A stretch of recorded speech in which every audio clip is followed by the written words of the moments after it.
Bonjour à toutes et à tous et bienvenue dans ce carnet de vol, un numéro très matinal. Aujourd'hui, vous le voyez, la lune est toujours haute dans le ciel, le soleil lui ne s'est pas encore levé, car si l'avenir appartient à ceux qui se lèvent tôt, les vols d'essai également.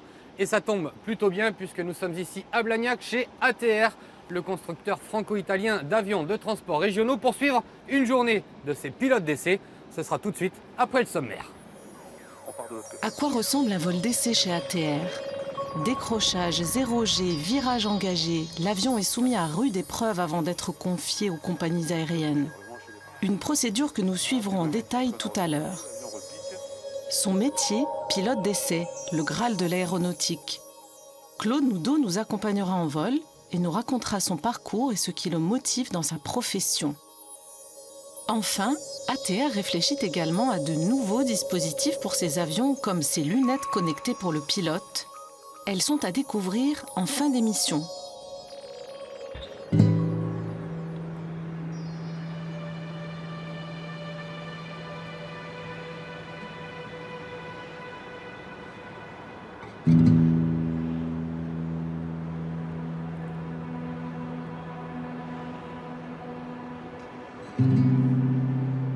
Salut. Coco. Ça va? Ouais. Salut. Ça Oui. bien? Bon, pas de surprise. Hein. Qu'est-ce que ça donne un vol à qui Non, aujourd'hui? non, c'est bon. Ils ont été sympas avec nous. Donc, on a nos deux créneaux. Donc, le premier est avec la CER de Toulouse. Donc, je vous ai déposé un plan de vol mixte Oui. avec, comme d'habitude, comme c'est Toulouse, une intégration à l'ACU au FL70. Au niveau de la météo, il n'y a pas de particularité, sup à 10, très peu, enfin vous avez des rafales, mais Ok. pas de problème. Bon, bah, Voilà. j'appelle le chef de car Ouais. pour voir cette particularité-là, pour qu'on puisse partir ensemble. Et puis, ok. Et les avions, Jérôme, ça donne quoi? Nos deux avions prévus pour le vol, il n'y a pas de problème, Ouais. ils sont déjà dispo, Seb m'a fait le brief Claude, ce matin. Jérôme, Corinne. Alors c'était quoi cette réunion? C'est un petit briefing qu'on a le matin. Les créneaux sont réservés dans un espace qui s'appelle le centre d'essai et réception. C'est un créneaux de espace, vol, donc. les créneaux de vol, oui. Ouais. Donc c'est un espace qui est militaire. Donc nous ne sommes pas les seuls à voler et à faire des essais. Donc du coup, on sait le lendemain si on va nous accorder les créneaux, si on va les décaler, s'ils ont des impératifs, parce que nous on en a, mais au niveau du contrôle ils en ont aussi. Et donc du coup, si jamais il y a des changements, on doit voir donc avec les équipages. Et là, on doit s'adapter. Donc voilà, oui, c'est un peu notre travail ici. Sans C'est un vous, peu pas de vol particulier. d'essai chez ATR en fait. On peut dire ça. Jérôme, vous, c'est quoi votre rôle? Eh ben, moi, mon rôle, c'est de faire le lien entre la piste, donc la partie technique, et le vol, puisque j'ai deux casquettes. Donc on passe l'info au reste de l'équipage, à Claude en particulier, puisque c'est lui qui va nous gérer le reste de l'activité. Claude, et vous, alors là, le matin quand vous venez ici, c'est un moment important j'imagine pour un pilote. On sait que les briefings matinaux, les pilotes aiment bien, les pilotes d'essai très matinaux, hein, visiblement, les briefings. Alors à quoi ça vous sert à vous? Ben, c'est déjà d'avoir l'information sur les contrôles, savoir ce qui est disponible aujourd'hui, si on a bien ce qu'on a demandé. Donc dès qu'il y a un changement d'horaire, eh bien, ça peut compliquer un peu l'organisation de la journée. Donc par exemple là, on va prendre mardi 17, donc qu'est-ce qu'il y a sur le tableau exactement?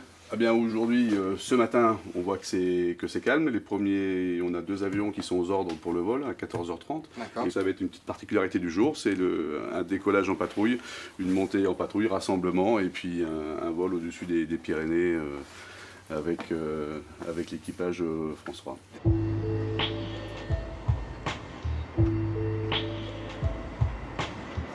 Mais avant de partir en vol avec un avion tout juste sorti des chaînes d'assemblage, il faut déjà le tester au sol, c'est moins dangereux. Vérifier que tout correspond aux critères de qualité de l'appareil, mais aussi déstocker les moteurs. Déstocker, c'est assurer leur premier démarrage, histoire de les purger de leur poussière et des traces d'huile encore présentes.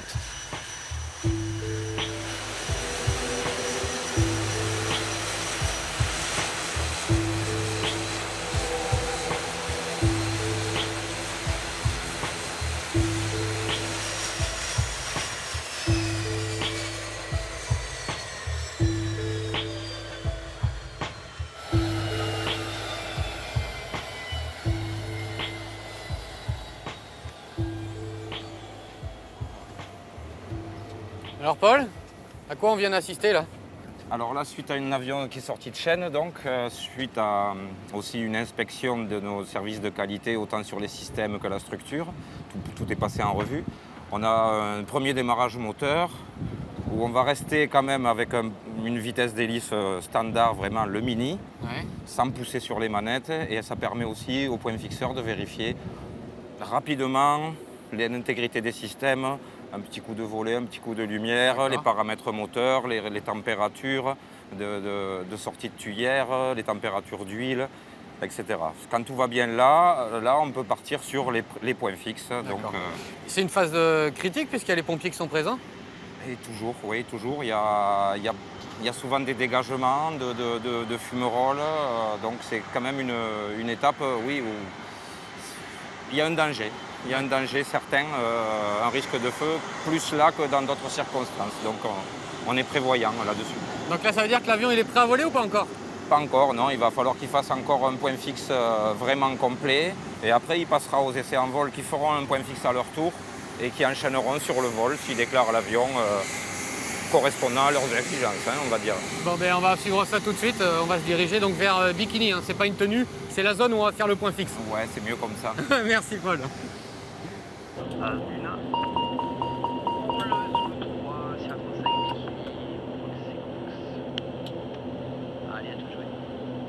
Allez, c'est parti. Alors on se retrouve à bord de cette ATR 72 avec Jérôme, ingénieur d'essai, et Xavier, point fixeur, donc pas de pilote à bord. C'est normal puisqu'on ne va pas décoller. On se dirige vers Bikini. Xavier, c'est quoi exactement Bikini? Bikini, c'est une aire de point fixe. Donc c'est un endroit qui est dédié aux essais moteurs, pleine puissance et à essais systèmes moteurs tournés. Oui, ok, merci, je roule.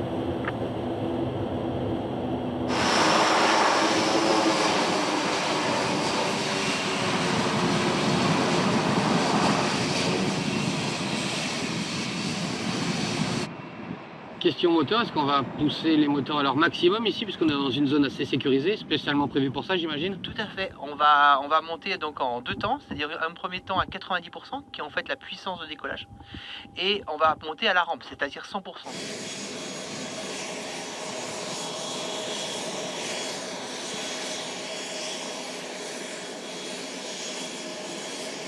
Je fais un tour des pages système, on est ok.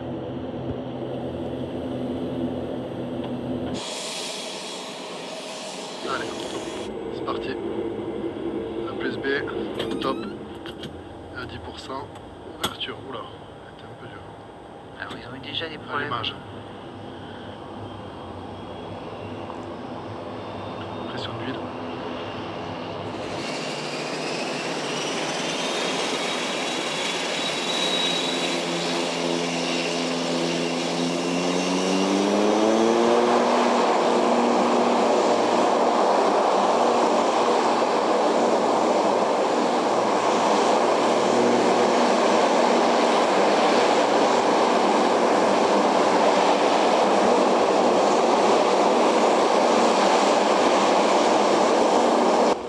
Ça y est, là, les essais sont terminés pour nous, Xavier? Oui.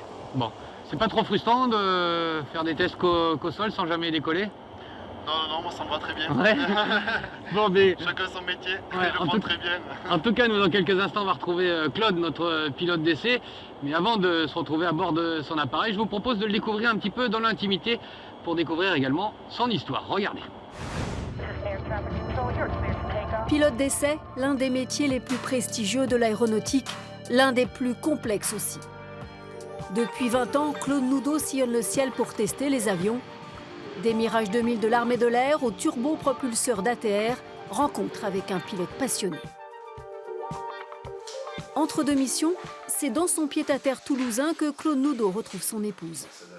Quelques moments partagés pour un couple habitué aux séparations après des années passées dans l'armée de l'air.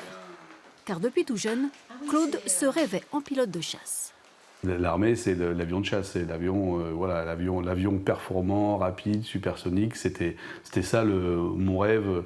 Les maquettes que je faisais, c'était des maquettes d'avions de chasse. C'était ça qui me plaisait. Les meetings aériens, le bruit, l'ambiance, tout ça, ça faisait partie de ma passion. Affecté en escadron de chasse sur la base d'Istres, Claude Noudot participe à ses toutes premières missions de guerre. Il a tout juste 30 ans. Il m'appelle au travail et me dit j'ai 2 nouvelles, une très très bonne et une très mauvaise. C'était la période de Noël, donc je pars faire la guerre en Yougoslavie. Effectivement, pour moi, ça a été... voilà, Paul était tout bébé. Bon, quelle est ta bonne nouvelle maintenant? Eh bien, je pars faire la guerre en Yougoslavie. Donc en fait, j'ai bien compris que pour lui, c'était un peu un aboutissement. Pilote militaire expérimenté, Claude Noudot décide alors de franchir une nouvelle étape dans sa carrière et d'intégrer le club très fermé des pilotes d'essai. Site de Saint-Martin-du-Touche comme une enclave au milieu du géant Airbus, les bureaux des essais en vol d'ATR. Une équipe de 12 pilotes et ingénieurs navigants avec à leur tête Claude. Pour info, Dijon, c'est 69 jours de brouillard par an. Ah oui. Agen 55, Aurillac 48 et Poitiers 40. C'est les 4 terrains qu'on a récupérés. Chef pilote d'essai chez ATR depuis 2 ans, Claude Noudot a en charge l'activité aérienne. C'est lui qui planifie les équipages sur tous les vols d'essai du constructeur. On a 4 types de vols de catégorie 1 à catégorie 4 avec plus ou moins de risques. Et donc, fonction de ces catégories, on a droit de mettre différents équipages à bord. Donc ça, c'est de la responsabilité du chef pilote que vous êtes. Exactement, de mettre le bon navigant dans le bon avion pour la bonne mission, quoi. Et les missions de Claude sont multiples. Contrôler les appareils avant leur livraison à la compagnie aérienne, tester les prototypes, mais aussi développer de nouveaux systèmes à bord pour optimiser les performances des avions. Et c'est là que l'expérience et les compétences du pilote d'essai prennent vraiment tout leur sens. On va aller ouvrir le domaine, aller voir ce qui se passe aux limites, aller voir ce qui se passe sur notre avion pour les basses vitesses. Par exemple, notre avion il est protégé avec un shaker, un pusher qui fait que l'avion ne peut pas aller dans des vitesses en dessous d'une certaine valeur. En revanche, pilote d'essai, il faut aller voir ce qui se passe au décrochage, il faut aller voir ce qui se passe dans ces basses vitesses. C'est ça qui est intéressant, d'aller découvrir ce qui se passe en bordure du domaine de vol. C'est ça qui donne l'adrénaline aussi. Effectivement, c'est ce qui donne énormément d'adrénaline.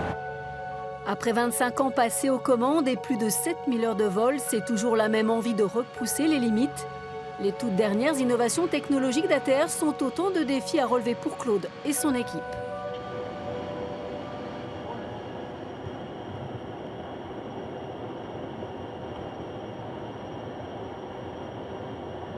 Saint-Martin, tracteur 25, tractage terminé du MSN 58. Voilà, de retour dans cette ATR 72 pour ce premier vol d'essai avec Claude en place gauche, commandant de bord, et Damien à droite comme ingénieur navigant. Claude, c'est quoi le programme de ce vol d'essai? Le programme du vol d'essai, on a commencé lors de la course au décollage de voir que l'avion répondait bien aux commandes de vol. Et puis on est parti en montée, on a checké le PA. Lors de la montée initiale, on a vérifié que le PA fonctionnait bien. Donc du coup maintenant on se repose un peu sur le pilote automatique, voilà. Effectivement. Et bien là on va poursuivre la montée. Pendant cette montée initiale, on va continuer à faire des essais systèmes. Tous les systèmes, le carburant, l'électricité, vérifier que lorsqu'on coupe un système, on a bien le bon affichage et que tout fonctionne bien, qu'il y a bien la redondance, que quand on coupe un système, l'autre système prend le relais et ça fonctionne très bien. Et puis ensuite, une fois qu'on arrivera au premier palier, on partira sur les basses vitesses, vérifier le fonctionnement du shaker, du pusher, qui sont les protections pour éviter d'aller dans le décrochage. D'accord. Bon, voilà un programme qui me paraît bien chargé, on va suivre ça. C'est parti. Niveau 120, on reste en ligne droite et dans quelques instants, on va couper le moteur droit. Claude dit comme ça, oui. Ça peut faire un peu peur quand même, non? Non, c'est vrai. Voler son moteur. Non, mais il y a toujours l'autre. Il y a toujours un deuxième, mais bon. On va y rassurer. On aime bien marcher sur 2 pattes. Ok, on a 150 nœuds. Le 2, et là, tu peux mettre le 2 en drapeau. Le 2, confirmé.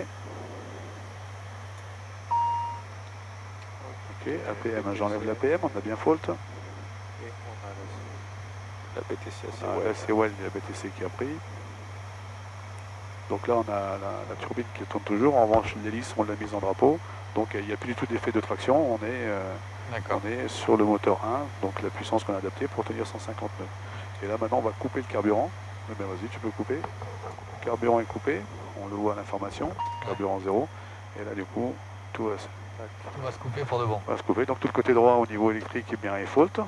En revanche, la gauche a pris et la BTC qui est ici a fermé, donc ça alimente tout l'avion. Et on a toutes les pannes qui sont montées au fur et à mesure. Et on voit à droite, la pression d'huile est tombée à 0. Le torque, qui est notre traction, est à 0 également. Donc on prépare le rallumage. On mettra donc c'est les inhibiteurs A plus B. Et ça sera la même procédure qu'au sol. On appuiera sur le démarreur et on ouvrira le carburant. Voilà. On va commencer notre décrochage. Alors, donc on est tout redire de la conf et le but c'est de desserrer la vitesse. 85 à 78. Donc 85-78 pour les vitesses attendues du shaker et du pusher. Donc là on voit la vitesse qui décélère. Top 90 et on vérifie en même temps la vitesse qu'on a la même chose, même dans les basses vitesses. On arrive au shaker. 83, le shaker, la lampe sonore. Le pusher, le manche il est parti. Du buffeting qu'on a ressenti, l'avion repique. Et là on reprend le contrôle, on remet la puissance. Et on commence à faire notre ressource pour reprendre le contrôle de l'avion. Super. Tu peux rentrer un cran de volée. Volée 15 pour le train. Vas-y. Je te mets la climb. Oui. Alors, départ par la droite. Par la droite. Allez, on se prépare, c'est parti. Et c'est parti, on écoute David.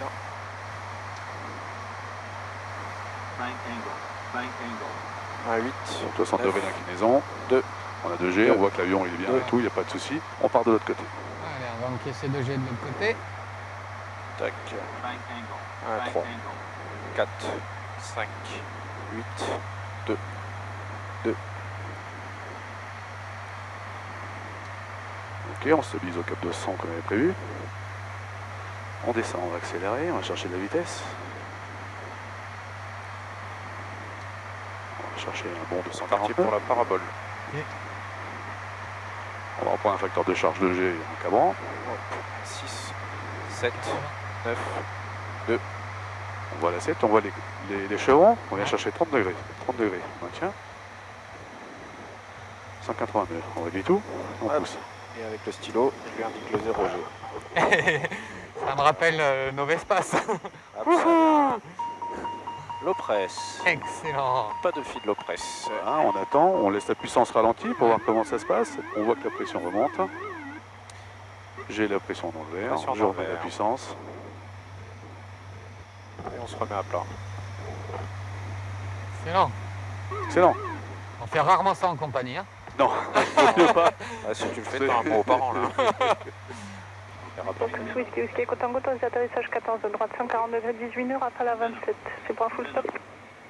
Easy 87 Victor Québec. Bonjour monsieur, pour 3 miles LS 1 for right. Train volé autorisé. Ok. Et nous revoici donc au sol après ces sensations rares dans un avion de ligne.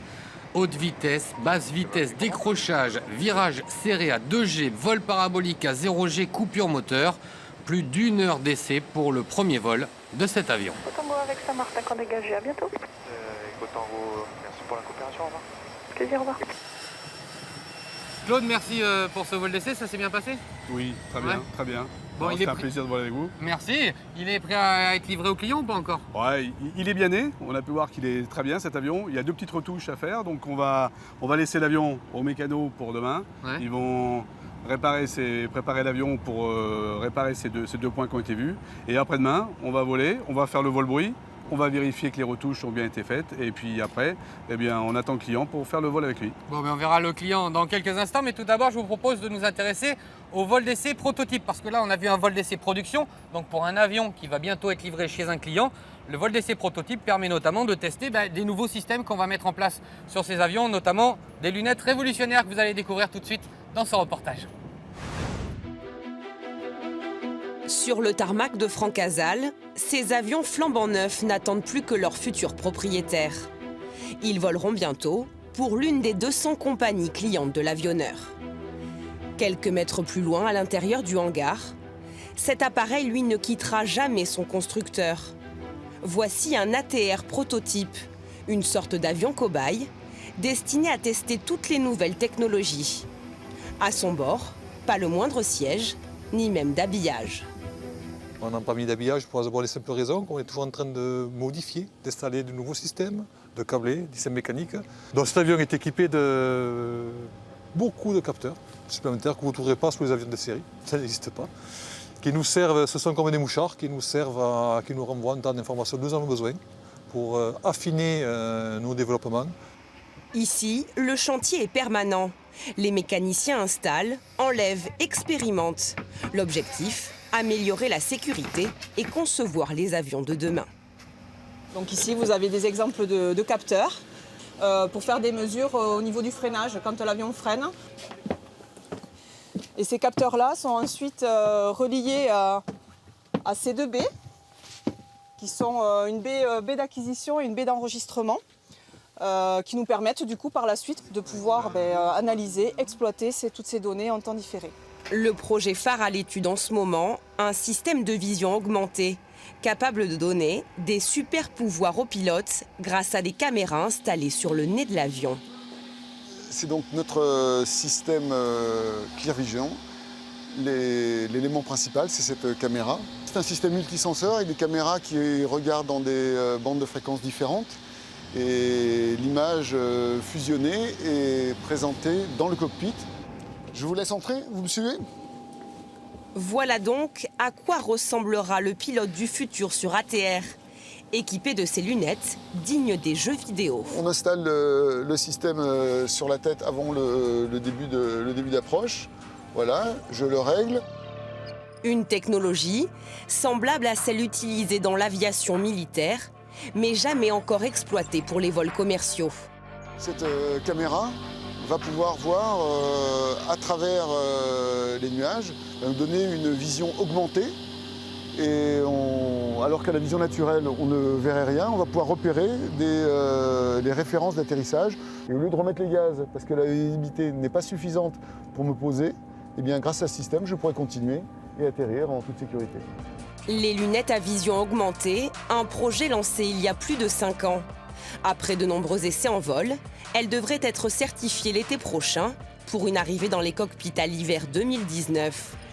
D'ici là, le prototype ATR va expérimenter d'autres systèmes pour aller toujours plus haut dans la course aux nouvelles technologies.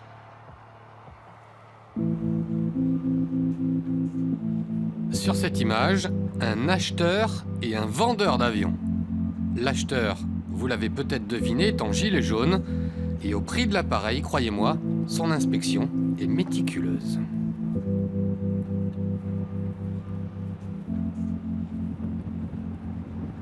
Thierry, Jean-Pierre, bonjour. Bonjour.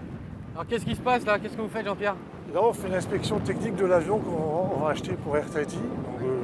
J'inspecte un peu les points peinture, s'il n'y a pas trop de défauts, l'alignement des carénages, l'inspection des moteurs, une inspection visuelle générale de l'avion. Alors comment est-ce que ça se passe, vos contrôles? Vous arrivez combien de temps avant la livraison et combien de temps ça dure? Nous, on vient 15 jours avant.